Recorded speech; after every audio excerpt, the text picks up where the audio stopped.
വാവക്കുട്ടി നിന്ന് അംഗൻവാടി പോവല്ലേ പതിവ് പോലെ. നോക്കിക്കേ, കണ്ട വാവക്കുട്ടി നിന്ന് പതിവ് പോലെ അംഗൻവാടിയിലൊക്കെ പോവാണ്. ഓക്കെ വാവക്കുട്ടാ, വാവക്കുട്ട നോക്കിക്കേ,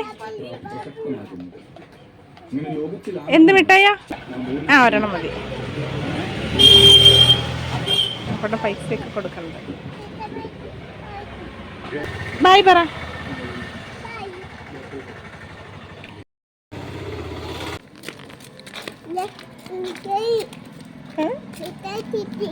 ഇഷ്ടപ്പെട്ടോ? നല്ല മിഠായിയാണോ? അപ്പൊ കരയാതിരിക്കോ? അപ്പൊ കരയില്ലല്ലോ. കരയാൻ പാടില്ല കേട്ടോ.